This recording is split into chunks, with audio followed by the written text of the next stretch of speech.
Hello बच्चों, चलिए प्रश्न को पढ़ते हैं। इसमें लिखा है कि धारितीय प्रतिघात xc का क्या अर्थ है और दिष्ट धारा के लिए इसका मान क्या होता है। बच्चों ये हमें बताना है। तो चलिए बच्चों इस प्रश्न की मूल अवधारणा देख लेते हैं। बच्चों हम यहाँ पर ये समझ लेते हैं कि मान लीजिए हमारा कोई सामान्य परिपथ है बच्चों, जिसमें हमारा प्रतिरोध R लगा है और बच्चों इसे हम किसी स्रोत से इस प्रकार बच्चों वोल्टता सोर्स से स्रोत से इस प्रकार से जोड़ देते हैं।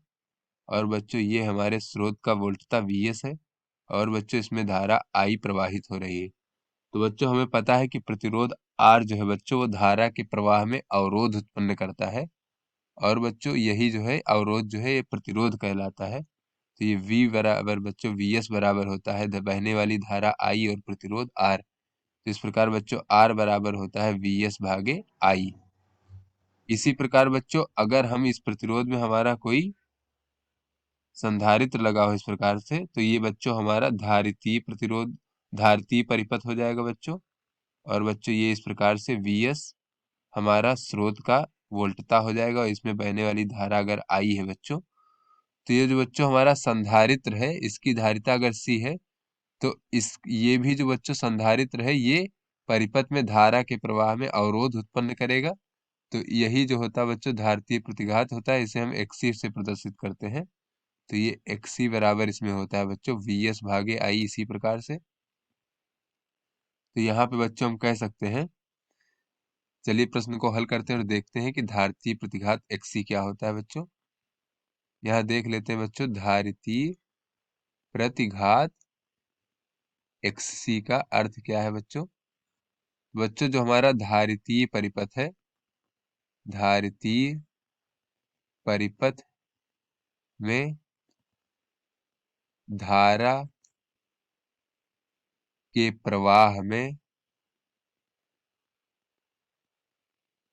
उत्पन्न होने वाला जो अवरोध होता है बच्चों, उत्पन्न होने वाला अवरोध अवरोध जो है बच्चों वो धारितीय प्रतिघात कहलाता है, प्रतिघात कहलाता है। और बच्चों इस धारितीय प्रतिघात का मान क्या होता है बच्चों, ये होता है 1/ओमेगा c। जहां पे बच्चों ये ओमेगा क्या है, जहां ओमेगा जो है वो धारा की कोणीय आवृत्ति है, धारा की कोणीय आवृत्ति। और बच्चों c क्या है, वो संधारित्र की धारिता है।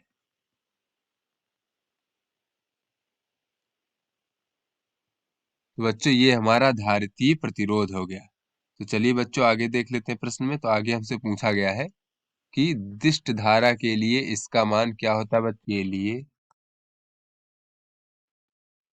बच्चों दिष्ट धारा में धारा के मान में कोई परिवर्तन नहीं होता, जैसा कि प्रत्यावर्ती धारा में होता है बच्चों। एक निम्न मान से और उच्च मान के बीच में धारा का मान परिवर्तित होता रहता है एक नियत समय में। तो बच्चों 1 सेकंड में जितनी बार परिवर्तित होता है वो उसकी आवृत्ति होती है बच्चों। तो इसी प्रकार बच्चों ओमेगा और धारा की कोणीय आवृत्ति भी होती है।